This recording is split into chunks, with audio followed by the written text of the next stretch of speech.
Hello दोस्तों, नमस्ते, प्रणाम। मैं सुनीता यादव और आज आप सब लोग के बीच में आप लोग का स्वागत है। और आज हम लोग आप सब लोग के बीच में देवी माँ का भजन लेके आ रहे हैं। और ये मेरी दीदी है और शांति यादव, और अभी इनका चैनल बना नहीं है, बनने वाला है और बन जाएगा तो हम लोग वीडियो के माध्यम से हम लोग बताएंगे। और आप लोग को कैसा लगेगा कमेंट बॉक्स में जरूर करना, लाइक सब्सक्राइब शेयर जरूर करना और अपना प्यारा आशीर्वाद जरूर देना। आप लोग को हम लोग का भजन आप लोग को कैसा लगा। लाले लाले फूला वालिया मोरी मालिनिया लिया वही मोरी मालिनिया। अरे हमारे बे मैया के, अरे हमारे दुर्गा मैया के चढ़ावई मोरी मालिनिया।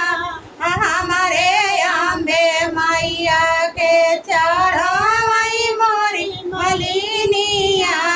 लाले लाले से नूरा लिया वही मोरी मालिनी लिया वही मोरी मालिनिया। अरे हमारे अम्बे मैया के, अरे हमारे दुर्गा मैया के लागा वही मोरी मालिनिया। हमारे अम्बे मैया के लागा वही मोरी मालिनिया। लाले लाले हरा वालिया वही मोरी मालिनिया लिया वही मोरी मालिनिया। अरे हमारे अम्बे मैया के, अरे हमारे दुर्गा मैया के पहिना वही मोरी मालिनिया। हमारे अम्बे मैया के पहिना वही मोरी मालिनिया।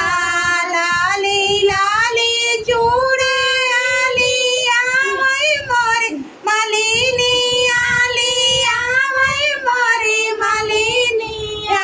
अरे हमारे अम्बे मैया के, अरे हमारे दुर्गा मैया के पहिना वही मोरी मालिनिया।